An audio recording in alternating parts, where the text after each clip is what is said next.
দাড়ি রেগুলার কাটবে না, দেখো দাড়িগুলো পেকে গেছে, দেখো দাড়িগুলো পেকে গেছে। আমার ভাসুরের কিন্তু একটা দাড়িও পাকেনি। এক্ষুনি ইলেকট্রিকের যে দাদা করবেন তিনি এসে দেখে গেলেন। ওয়াশিং মেশিনের জায়গা, এখানে থাকে উপর বেসিনের জায়গা, একটা মাইক্রোওভেন, একটা মিক্সার, মাইক্রোওভেন, কনসিলিং পুরো একদম থাকবে, সাইড দিয়ে ট্রে, বললে আবার এসি লাগানো তো আমার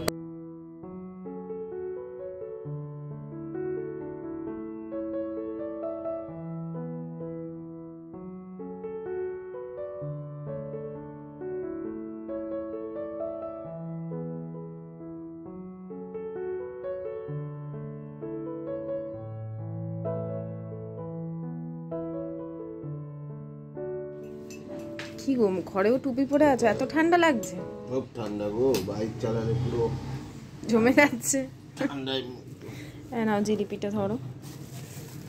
পাউরুটি সেকলাম, সকালে গরম গরম চা আর জিলিপি নিয়ে এসে আয়ুষ্মানকে স্কুলে দিয়ে। আমার বাবার সময়কার লোক মিষ্টি দোকানে থাকে, আমি একটা করে বেশি দেবে। অমনি হ্যাঁ হ্যাঁ, 5টা দিচ্ছি। তোমাকে সবাই খুব স্পেশাল ট্রিট করায়। আরে একটা এক্সট্রা দেখো 3 টাকা করে, আমি 12 টাকা দিয়েছি। বাবার সময় ও এখনো কচি বাচ্চা, তাই ওকে একটা এক্সট্রা দিয়েছে। আর কবে বড় হবে? দাড়ি রেগুলার কাটবে না, দেখো দাড়িগুলো পেকে গেছে, দেখো দাড়িগুলো পেকে গেছে। আমার ভাসুরের কিন্তু একটা দাড়িও পাকেনি, ওর দাড়ি পেকে গেছে। এবার দাড়িগুলো পেকে গেছে, রোজ দাড়ি কাটবে না। তুমি রোজ দাড়ি কাটো? আমার বাবাদের দেখতাম রেগুলার দাড়ি কাটতে। সে বাবা যখন মানে বাবা তো চাকরি করে, তাদের ওখানে থাকলে ডিউটিতে থাকলে তো করতে হতো। এখানে যখন আসতো মাসখানেক ধরো ছুটিতে এলো বা 15 দিনের ছুটিতে এলো, আমি কোনোদিন বাবাকে দেখিনি বাবার মুখে মানে দাড়ি রয়েছে। ঠিক টাইম মতো 9টার সময় দাড়ি কাটতে বসতো মোড়া নিয়ে, হ্যাঁ টাইম নিয়ে ধরে দাড়ি কাটতো। আর একে বললে বলবে দাড়ি শক্ত হয়ে যাবে। আর সেই শুনছি প্রথম থেকে, যখন 26 বছর বয়স তখন থেকে শুনছি দাড়ি শক্ত হয়ে যাবে। এখন 40 পেরিয়ে যাচ্ছে তাও নাকি। আর এই বুড়ো মার্কা মুখটা লাগ, যেই দাড়িটা কেটে নেবে ব্যাস পুরো একদম কচি মনে হবে। তখন আমাকে বয়স্ক লাগে ওর কাছে, দাড়িটা যেই কেটে নেবে। কি অদ্ভুত না ছেলেদের, এটা ম্যাক্সিমাম ছেলেদেরই ব্যাপারটা আছে। দাড়ি থাকলেই বয়স্ক লাগে, যেই দাড়িটা কেটে ফেলবে অমনি একদম বাচ্চা হয়েছে। আমাদের আবার কিরকম, মোটা থাকলে মানে যখন ফ্যাটি থাকি তখন একটু বয়স্ক লাগে, আবার যেই রোগা হয়ে যায় দেখবে মেয়েদেরকে বয়স কম লাগে। মেয়ে মানে ছেলেও বোধ হবে।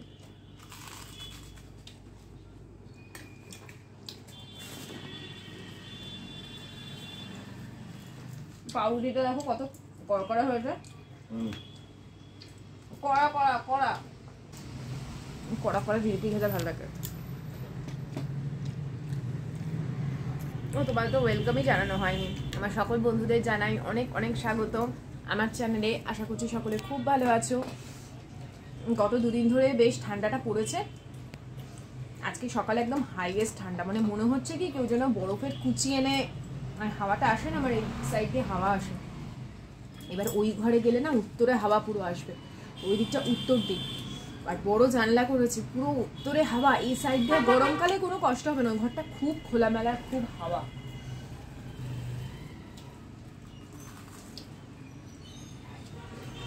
মানে উত্তর দক্ষিণ পূর্ব পশ্চিম পুরো খোলা। যাবে নাকি বাবু?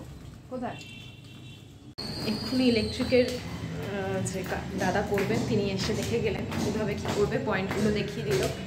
কালকে থেকে মনে হয় যে শান্তারাজ যারা আর কি, কালকে থেকে কি শান্তারাজের কাজটা হবে। কালকে কিংবা পরশুদিন ওই ইলেকট্রিকের লাইনগুলো কাটিং হবে। না ওটা আবার কাটিয়ে দিলে কেন? ওটা তো হাইটটা বেশি ছিল। কোনটা? ওই ইটের হাইটটা একটু, তাহলে আরেকটু নামিয়ে দিতে পারো তো।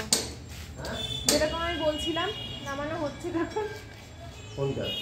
এই চোখটি আমি বলছিলাম না, এই হবে না সময় পরে। আরে তোমাকে দেখালাম না,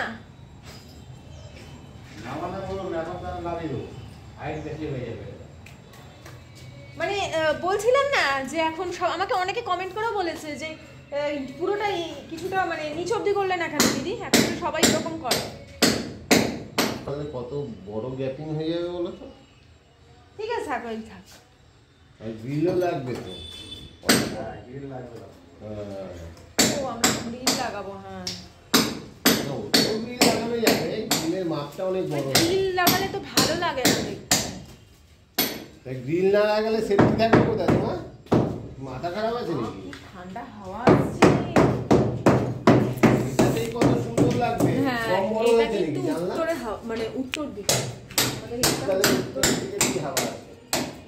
গরমকালে, দক্ষিণ দিকে। আর এটা না, পশ্চিম উত্তরে দিকে। হাওয়া।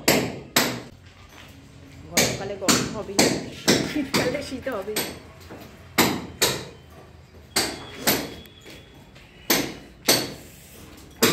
বিভৎস ঠান্ডা। দেখো বলে দিচ্ছি, বলো। এখানে টিভি ইউনিটের একটা পয়েন্ট থাকবে। হ্যাঁ। করে রেখে দিচ্ছি হ্যাঁ। TV unit. এদিকে কি পয়েন্ট রাখবো? এখানে তো ওয়াল ক্যাবিনেট একটা তুমি ওয়ার্ড্রপ টাইপের করে দেবো এইখানে। বা লালটাও তুলে আনা যায়। হ্যাঁ? নিচে লাল ক্যাবিনেটটা বললাম। যেটা ছোট ঘরে আছে। না, ওইটা খুলবো না। ওইটা যা আছে থাক। এটা আলাদা করে বানাবো। ফল সিলিং নিচ থেকে। একটা ওয়ার্ডরোব কিনে নিলেই তো হয়। ওরকম দিদিদের আছে না? ও মানে না, কিনে নিলেই হয়। জিনিস আর কেনা জিনিস অনেক ভালো। তোমার পকেটে অনেক টাকা আছে, তুমি করো। তখন বলবে না আমার অনেক টাকা বেরিয়ে যাচ্ছে। আর এখানে পয়েন্ট থাকবে, এখানে ফল সিলিং পুরো একদম থাকবে। সাইড দিয়ে ট্রে।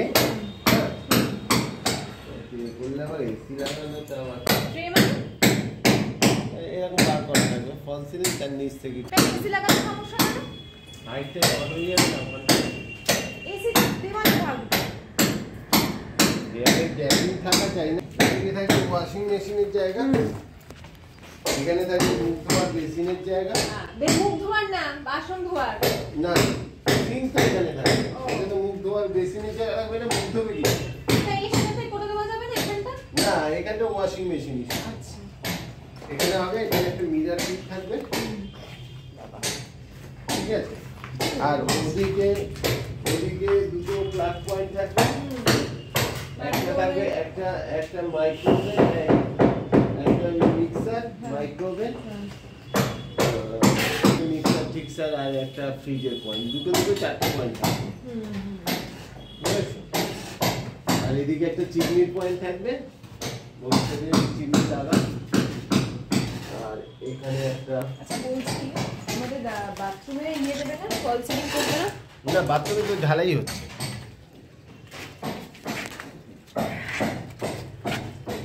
এখানে থাকবে শাওয়ার, এখানে থাকবে গিজার, এখানে থাকবে এক্সস্ট ফ্যানের লাইট, আর এখানে একটা লাইট পয়েন্ট থাকবে। এখানে আজ আশিস বেশ বড় বড় ট্যাংরা মাছ নিয়ে এসেছিল। টোটাল 18টা, গুনে গুনে আমি রেখেছি 18টার টোটাল ট্যাংরা মাছ ছিল। 6টা আজকে করেছি, 6টা আবার আলাদা টিফিন বক্সে রেখে দিয়েছি, আবার 6টা আর একটা টিফিন বক্সে রেখে দিয়েছি। তাহলে কি একটা টিফিন বক্স বের করে নিলে পুরো বরফ মানে সহ মাছগুলো একবারে বের করে রাখতে হয় না। এইভাবে অনেক দিন কিন্তু ফ্রিজে ভালোভাবে স্টোর করা যায়। অবশ্য ফ্রিজে স্টোরেজটাও থাকতে হবে। তো ট্যাংরা মাছগুলো বেশ ভালো ছিল, খুব বেশি ডিম নয়, মানে ডিম ছিলই না, হয়তো একটাতে হয়তো ডিম ছিল, কিন্তু মাছগুলো বেশ টেস্টি ছিল আর তৈলাক্ত ছিল। এই জন্য দেখো অল্প তেলের মধ্যে আমি করেছি। মাছ ভেজে কিছুটা তেল তুলে রেখেছিলাম, তার মধ্যে কালো জিরে কাঁচা লঙ্কা দিয়েছি ফোড়নে। আর এখানে বেশ বড় বড় করে বেগুনগুলো কেটে রেখেছি, মানে এই সাইজেরই বেগুন ছিল, সেগুলোকে দুফালা করে দিয়েছি, কিছুটা শিম দিয়েছি আর আর্ধেক আলু দিয়েছি। খুব বেশি আলু না, আমরা মাছের ঝোলে খেতে পারি না, আলুগুলো নষ্ট হয়। তো দিয়ে নুন দিয়ে ঢেকে রেখেছিলাম। একটা পিঠ ভালো করে ভেজে আবার আর একটা পিঠ দিয়েছি। তোমরা আগে অনেকেই আমাকে বলতে পায়েল আশিসদাকে বলো ওয়াশিং মেশিন কিনে দিতে, তোমাদের বলতাম না কোম্পানিতে আছে, কিন্তু ও দিতে চায় না। আমি খুব একটা আসলে জোরও করিনি, জোর করলে হয়তো দিত, কিন্তু কেন জানি না করিনি। তো দেখো শেষ পর্যন্ত যখন যেটা আসার না, ঠিক সময় মতো নিজে থেকেই আসে, আমাকে কিছু বলতেই হয়নি। এই যে ক্যামেরার সামনে বললো না এইখানে ওয়াশিং মেশিন রাখবো, এটা কিন্তু ফার্স্ট বললো, মানে তোমাদের সামনেই পুরোটা বললো আর কি, আর ওই জন্য আমি এতটা খুশি হয়ে গেছিলাম। আচ্ছা, এখানে আমি একটা মশলা বানিয়ে রেখেছিলাম, জিরের গুঁড়ো, হলুদ গুঁড়ো, কাশ্মীরি লঙ্কার গুঁড়ো। তার আগে টমেটো দিয়ে কিছুক্ষণ ওটাকে নাড়াচাড়া করে নিয়েছি, নিয়ে ওই মশলাটা দিয়ে কষিয়ে নিয়েছি। একদম যখন তেল ছেড়ে গেছে আরও 2টো কাঁচা লঙ্কা চিড়ে দিয়ে দিয়েছি, একটু ঝাল ঝাল করবো মাছের ঝোলটা। আর ওদিকে না গরম জল বসানো আছে, আর ভাতও ফুটছে। আজকে বেশ অনেক কিছু বানিয়েছিলাম। আজ তোমাদের সাথে মাছের তেলের বড়া রেসিপিটাও শেয়ার করব, অনেক দিন ধরে তোমরা বলছিলে। আচ্ছা, এখানে পরিমাণ মতন জল দিলাম। জল অবশ্যই কিন্তু ফুটন্ত গরম জলই দেবো, কাঁচা জল একেবারেই মাছের ঝোলে দেবো না, তাহলে কিন্তু এই এত কষ্ট করে যে রসিয়ে কষিয়ে রান্না করলাম পুরো স্বাদটাই জলে চলে যাবে। তো দিয়ে এখন এই ভেজে রাখা মাছটা দিয়ে কিছুক্ষণ ঢেকে রাখবো, লাস্টে ধনেপাতা দিয়ে নামিয়ে দেবো। পেঁয়াজ রসুন ছাড়া ট্যাংরা মাছের ঝোল এইভাবে সবজি দিয়ে তোমরা শীতকালে অবশ্যই করে দেখো, গরম ভাতের সাথে খুব ভালো লাগবে। তারপর কিছুক্ষণ কিন্তু বন্ধ করে ঢেকে রাখো। চলো মাছের ঝোলটা দেখাই কেমন হয়েছে। সবজি দেওয়া, তৈলাক্ত ট্যাংরা, ডিম দেওয়া, তেল ভর্তি তেল মাছটার মধ্যে, ওই জন্য অল্প তেলেই করেছি, কতটা তেল বেরিয়ে গেছে, একদম পারফেক্ট শীতকালের জন্য। আর এদিকে ডাল বসিয়েছি, কাঁচা টমেটো দিয়ে ডাল করব, ভাত হয়ে গেছে। মাছের তেলের বড়া এখানে করব, তোমাদের দেখাচ্ছি। হ্যাঁ, একটু পুরোটা দেখাতে পারবো না। এখানে পেঁয়াজ কুচি দিয়েছি, আদা রসুন কুচনো দিয়েছি, আর মাছের তেলগুলোকে যেরকম মাছের তেল হয় একটু ছোট ছোট করে কেটে নিয়েছি। এর মধ্যে দেবো হচ্ছে বেসন আর চালের গুঁড়ো, নুন, কাঁচা লঙ্কা।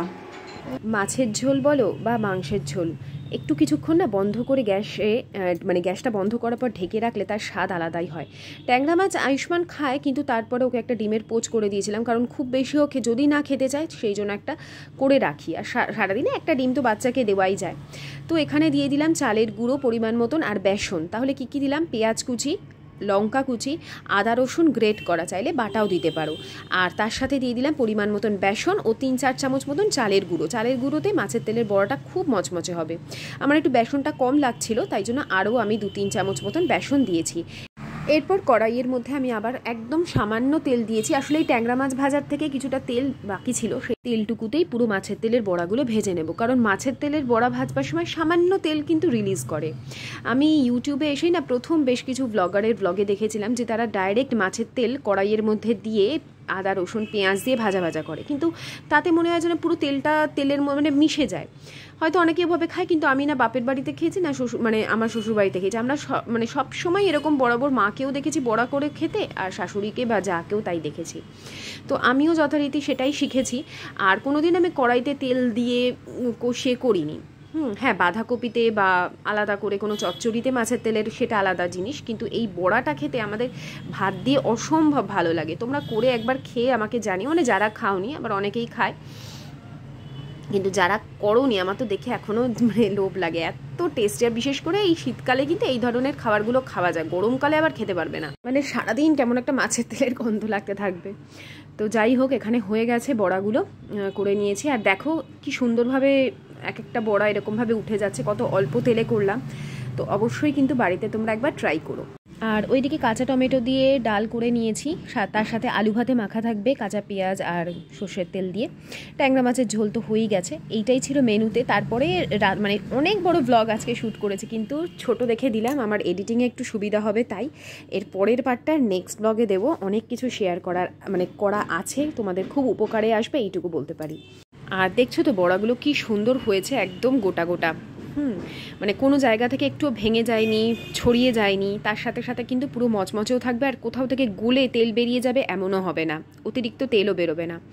তো আজকের ভিডিওটা আমি এখানেই শেষ করছি। দেখো ভাতের সাথে কত ভালো লাগছে দেখতে, একদম গরম গরম খেতে হবে, কিন্তু ঠান্ডা হলেই কিন্তু সমস্যা।